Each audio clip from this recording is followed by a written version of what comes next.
And you know, I don't know what the answer is to that in terms of your browser. You try turning it off. Try turning off cookies sometimes and see what happens.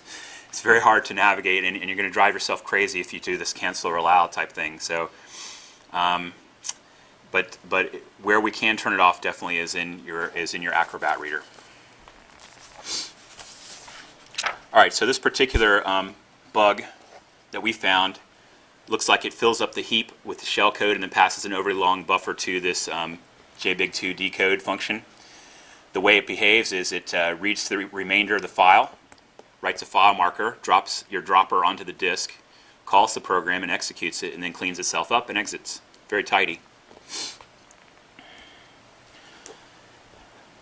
I'd like to say that we were, you know, super sleuths and found this ourselves, but actually with the ZeroDay attack like that, and never having seen it in the wild before, we actually had help. The client had a development partner who had actually been hit by the same thing previously and had some intel on it, and was actually actively monitoring some command and control sites that the malware tried to beacon out to, and saw this one of this client's IP addresses going out to the command and control site. So they called the client, and then the client was able to sign an NDA and just get some information. So what I'd like to do now is kind of walk you through some of the forensic steps we took when we first heard about this thing, of what we did to work through it, to discover the extent of the damage, if you will, how to put into effect rules that would stop it maybe next time, and then you know, lessons learned from there. All right, so we got this call from the third party, or actually they got the call from the third party who said, hey, we're seeing this thing beacon out. So they didn't really have an incident response plan, this client, and so they put together this ad hoc team that said, we got to come up with some course of action here now that we know we've been hit. So they contacted us, and by the next day we were there on site helping them to do the forensic analysis. So the next day they signed this NDA, of course, and were able to get their log with specifics about a particular machine.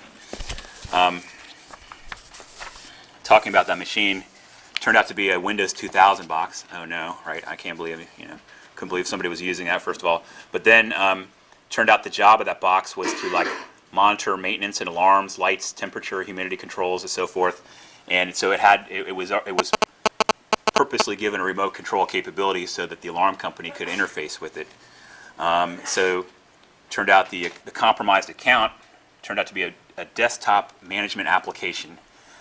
This is bad, because this desktop management application enforces policy everywhere in the environment, in the enterprise, which means it has domain admin privileges. So, now that, you know, we realize these guys have the keys to the kingdom. So we told them change the password immediately for that service level account, and they did that. Of course, it broke the desktop application. It took them a few days to fix that. Should I even mention this? Yeah, I'll mention it. No, I shouldn't. Oh, it's so bad. The password was so weak. I shouldn't say. Yeah, the password was password with an exclamation now. And a capital P. Okay, so it met all their minimal standard of requirements. It was 8 characters long. It had a mixture of upper and lower case. It had punctuation in there. Hey, we're good to go. But as you can imagine, I stuck that thing in John the Ripper cracker and had it in about 20 minutes. So if I probably could have guessed it quicker myself, you know, before that. We pulled the hard drives off the suspect machine, did a bitstream copy using a Linux live CD and the DD command. Just simple, cheap way to do an image. You know, if you try to do file copies, you're going to miss stuff, because you really need to do a bitstream copy. Then, because you don't want to tamper with the original evidence, because you might be messing up, you know, the evidence itself. So you want to always use a copy. So then, from the log analysis, we were able to identify some other servers that had potentially been accessed. We copied all the hard drives, imaged them, and that took until like 11:30 at night. So it was definitely a long first day. Second day, we had them kick off some we kicked them off automated vulnerability scans across all the servers, and especially servers in the DMZ or any that had a remote access capability, just to see if we're missing anything here. We wrote a script to search for all the file file name strings that were associated with this particular malware. And we looked on every machine for a particular service that we knew from the logs was associated with the malware.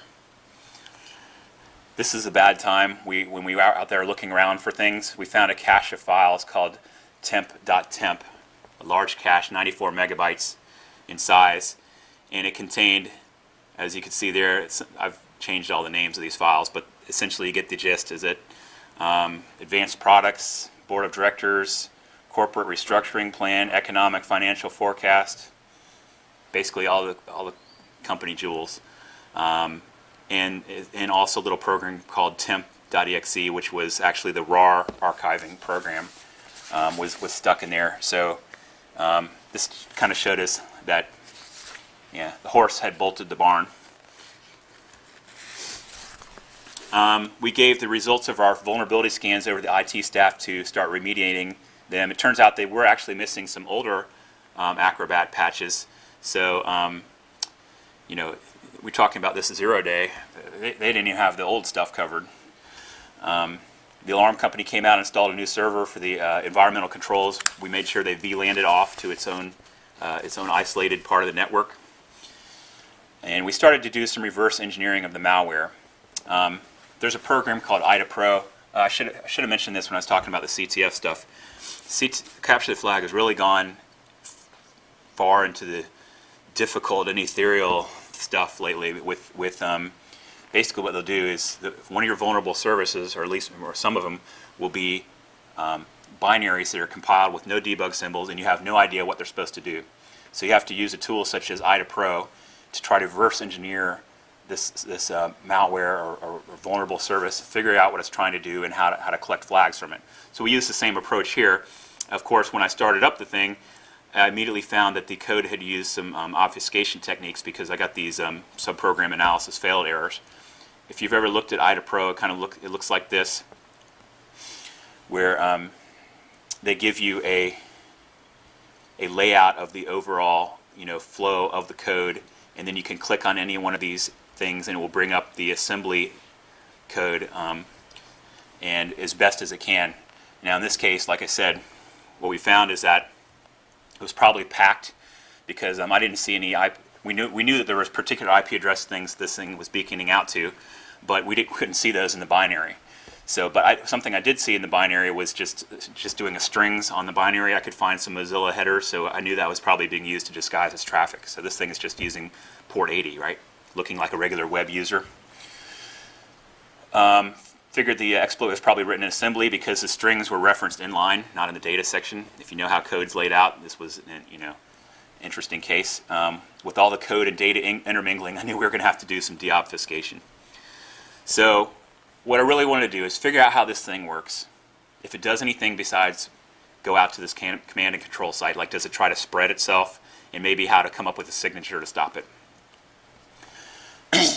So while we were continuing the reversing activities, we also just did, okay, let's fire this thing up in a clean install of a PC and see how it works.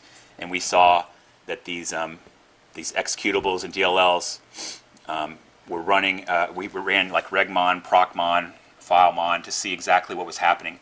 Like I said, it opened a hidden process of Internet Explorer. It looked like it was configurable to beacon out at various times. And then just sticking a sniffer on the machine, we could tell that it was trying to get out to certain ports over port 80 and certain websites. And I just erased those there just because of the NDA, I can't disclose those. After coming up with this information, we finally got the sysadmin to write some rules to block the ingress and egress on those sites. Bless the hearts of these guys. They're overworked. They've got so much to do. Security is just another hat they have to wear. And so, it took at least 2 days before they finally got some. We told them this is probably the first thing we want to do is write some rules to block this stuff. But so it took them 2 days to get those rules written for the firewall. All right, so not much happened on Saturday. That was our day off, and then, except about in the middle of the night, I don't know what I was doing up at 1 o'clock on a Sunday morning, but one of the sysadmins got an alert that after setting up these rules that somebody was trying to